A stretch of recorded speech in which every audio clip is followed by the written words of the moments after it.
Begin Self-Publishing, episode number 41. Building up a Twitter following fast. Interested in self-publishing but don't know where to start? Want to get your book onto Amazon? Want to hold your paperback book in your hands? Learn how on the Begin Self-Publishing podcast with your host, Tim Lewis.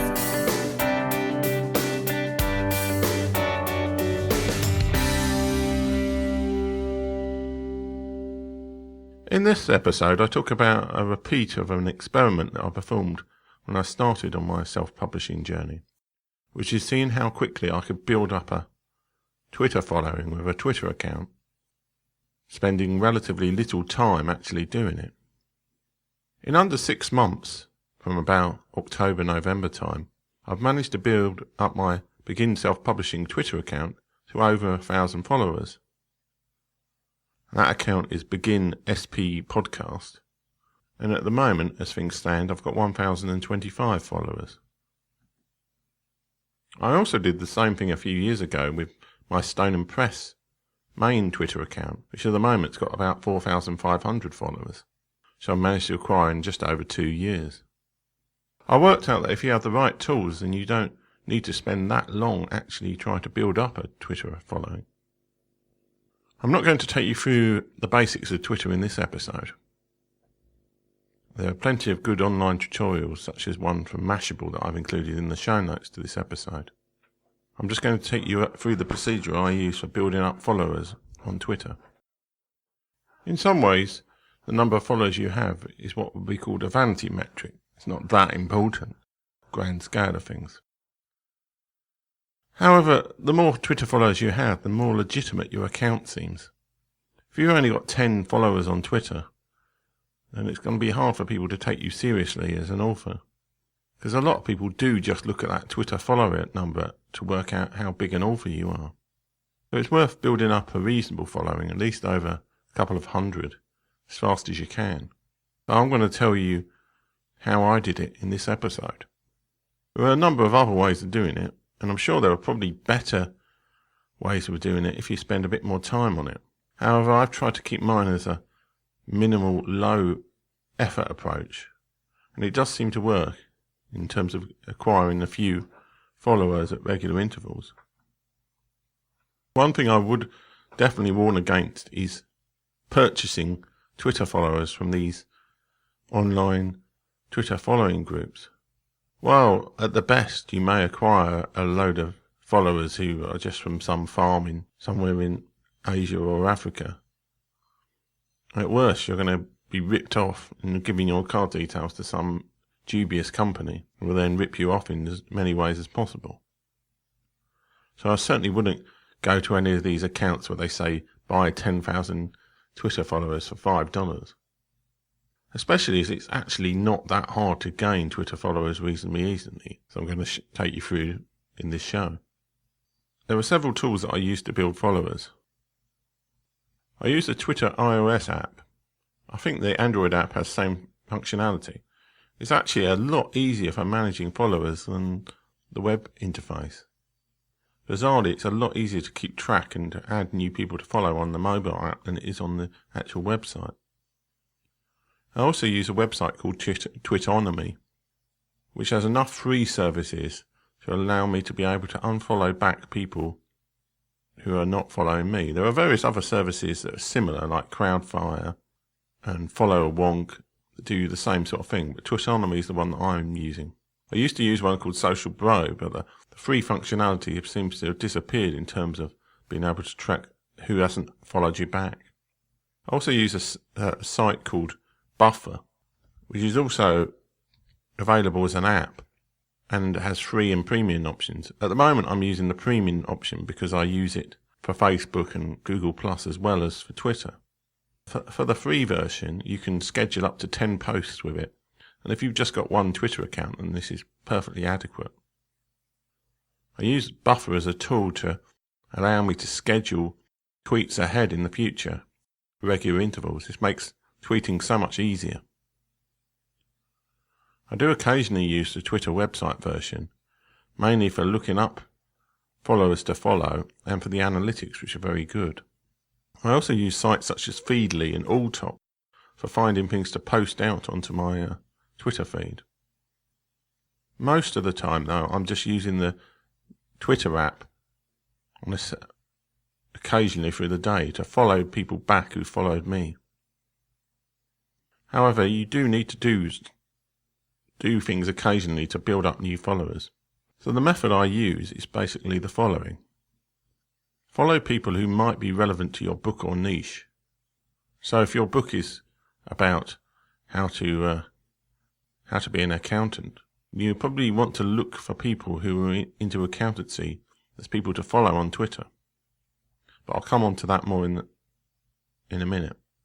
The second thing is to schedule regular, relevant and interesting content to the people you're targeting towards. This is what I use Buffer for. And the third thing is to periodically clean out people who haven't followed you back from your account.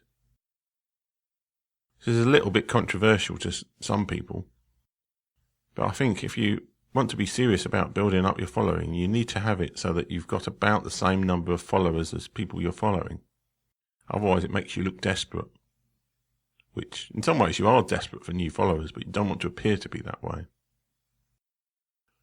Some people will no doubt criticise me for polluting my Twitter stream with all these hundreds of people who are maybe not that interested in what they're seeing, and it'll make it hard for me to keep track of all the people I've got on Twitter. However, I use a feature called Twitter lists, and I add people to these who I'm really interested in, and I mainly look at them. I do look at my Twitter feed occasionally, and certainly if people tweet directly towards me, or reply to me, or retweet me, then I do notice that, and I do take appropriate action based on that. But in terms of the general Twitter feed, I use lists rather than the Twitter feed to keep an eye on people I'm interested in. These lists don't have to be full of people who you are actually following. You can just add people onto Twitter lists. Like, for example, you might want to add Stephen King onto a Twitter list of like famous authors. There's no point in following him as such because he's not going to follow you back. It won't make any difference to your number counts. But you can just add him to a Twitter list, and there's a function to do this on the mobile app as well as on the website. So the first stage is to find people to follow. Now the easiest way to do this is to find people who are very significant in your book's subject matter. And this can be, for fiction, this can be authors in the area that you're an author. So in the example I've given on the show notes, I've pulled up Stephen King's Twitter page. Now Stephen King has 1.4 million followers, but he's only following 36 people. So there's not an awful lot of point following Stephen King, at least in terms of your main Twitter feed. You could add him to a list and keep an eye on his tweets that way if you want to. And that could be a good idea if you want to, say, reply to something Stephen King tweets about, or maybe connect with other people who are interested in him. And that's a good approach on Twitter. But in terms of actually following him proper, if you just follow famous people, none of them will follow you back, and you'll just end up with one of these accounts where you're following hundreds of people and yet nobody's following you. And that doesn't look great from a cosmetic point of view on your Twitter account. My trick is to find these people and then click on their followers button on the app. It's the same on the actual website. And this will give you a list of everybody who is following Stephen King. You can then click on each of these individual followers and check out their profile. If you're really lazy, you can just click the follow button next to them, which is a lot easier to do on the mobile app than actually on the website, where you just click this person plus button next to them, and it'll just go. If you just click through everybody on Stephen King's list, you could follow all of them. However, I wouldn't suggest this, as Twitter can be a bit temperamental if you suddenly follow like 200 people in one go. However, it's reasonably tolerant as long as you spend some time doing it and you're not just clicking everybody. So click on the names and then have a look at them and check that they are the sort of account that you want to follow. What you're looking for, typically, is somebody who's going to follow you back and who is relevant for your niche of your book. There are some people I never follow back or never follow. These are people who are selling Twitter, Instagram or YouTube followers of any kind. I don't want to encourage them. And also they have a habit of spamming your account with lots of messages if you do follow them. And the same for people who are selling porn or webcam services. But in general, most other people I'd consider following back. I wouldn't necessarily follow them to begin with. So we go down the Stephen King list. You basically want to go down the list of people who are following Stephen King and look for people who have got roughly the same number of followers as the people they're following. This suggests that they follow back and they're reasonably active on Twitter and they keep their account in order. You can try following people who are following a lot of people, haven't got many followers. But I found that often this is the sign that the account is a bit dead and they haven't actually been doing very much with it for a while. You could have a look at the last time they tweet to check that if they've tweeted recently, they may be worth following. The other thing to look out for in the bio text is to check that they are actually in your audience. So say you're a horror writer and you've been going through Stephen King's list. You might come across, say, Stephen King's dry cleaner. Now, he's probably not that interested in horror, but he's interested in Stephen King. So people like that you may not want to necessarily follow. The other tip is that a lot of the time you want to be following people with fairly low follow counts, so your tweets will appear in their Twitter stream more regularly. I know this is a little bit hypocritical given that I don't generally look at my Twitter stream that much, but a lot of people do use it in that traditional way where they don't have lists of people and they just look at their Twitter feed and they only follow a certain number of people. However, there is an argument to following people with huge numbers of followers, but they can't possibly ever see any of your tweets.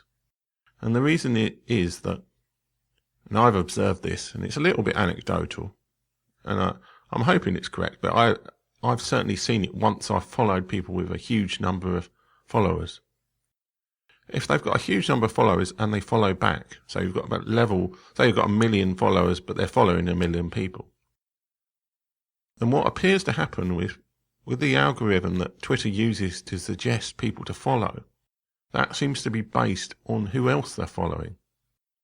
So every single person who is one of those other 1 million people who follows Joe Blogg's Twitter King, who's got 1 million followers but is following 1 million people, each of them will have you as a potential person to be recommended when it says, what about following this person? And certainly in the mobile app, there are quite a few times where you see little suggested people to follow. And I think the more of these people you can connect to, the more likely you are to appear in those kind of lists for people. I wouldn't necessarily fill your account up with hundreds of people who've got 1 million plus followers, because basically none of them will ever see any of your tweets. However, it will increase the likelihood of people organically actually starting to follow you on Twitter. So it's a difficult balancing act between those two sort of categories. The second prong of my Twitter growth strategy is scheduling content. I use the tool Buffer to do this, which is a great app that lets you just queue up a whole load of content that you can send out as tweets. I usually use just links to articles and things that I think will be relevant to people following me. So for the Begin Self-Publishing account, a lot of the stuff you'll see is things from the Alliance of Independent Authors blog, or other self-published authors, or obviously content from the Begin Self-Publishing account.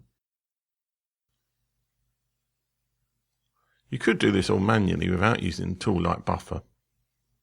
There's also a similar tool called Hootsuite. But the trouble with Hootsuite was that you actually have to pick out specific times for it to schedule content, while Buffer, you just set a queue up. It will just put them out at the same time of day, whatever you set up. So for example, let's say you've got 10 pieces of content that you've queued up in your Buffer, and you've selected it that you'll tweet out at 3 o'clock and at 10 o'clock every day. You'll just take the first piece and do it at 3 o'clock today, second piece and do it 10 o'clock today, third piece 3 o'clock tomorrow, and so on. And it makes it really, really easy to just schedule content out there. Now, I use it for my Facebook and Pinterest and Google Plus accounts as well.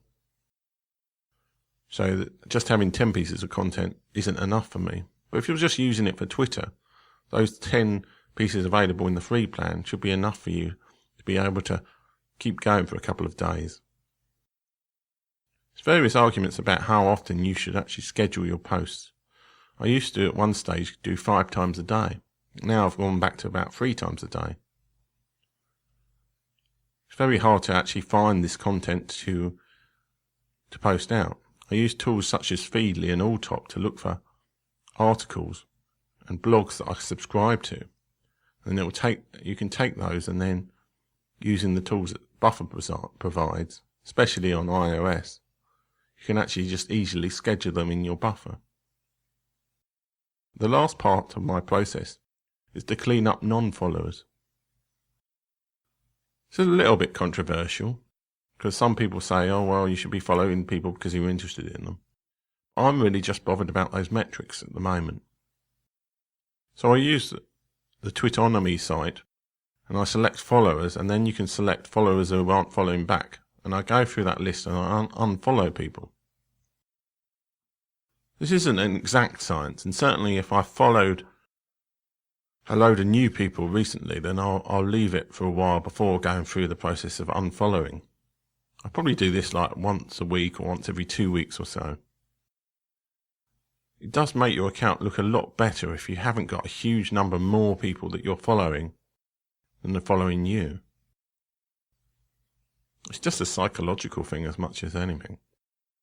So doing this sort of housekeeping is a great way to keep up with your account. I use the mobile app, and every now and then I look at my mobile app phone and see if anybody's followed me. The easiest way to do this is to select your profile on the app and then just click on followers, and it will list the most recent followers at the top. If you just go through them in a similar process to what we did with Stephen King's account, and just click through and follow back people who aren't porn or other accounts. But you can use Twitonomy to do the same thing, to find out people who you're not following who are following you, and do it that way. I don't generally do this because I don't usually miss too many people who follow me. So that's my approach for building up followers. Not really particularly active. You only do the approach of finding people to follow every couple of days, possibly every couple of weeks. And once you start getting to a certain level, you'll get people following you every day. So for example, on my Begin Self-Publishing account, I typically get 3 or 4 people following me every day. I do occasionally look for self-publish and other people to go through following some of their followers, but I don't do it that often anymore. And the same with my Stone and Press account. I haven't really followed many people in the publishing world for a while on that, but I do get followers, and that's mainly from the content. If you've scheduled content, then people will start retweeting and replying to that content, and then other people will see you and want to follow you. But you need to get to the critical mass of followers where this can start to happen. So this is where the initial approach of following people comes in. So that's my policy for building up Twitter followers. I hope it's been helpful to you guys, and I'll talk to you next week. Thanks for listening. If you enjoyed today's show, please stop by iTunes and rate and leave a review. This helps make the show more visible. For free resources, show notes, and other helpful content, join the community at beginselfpublishing.com.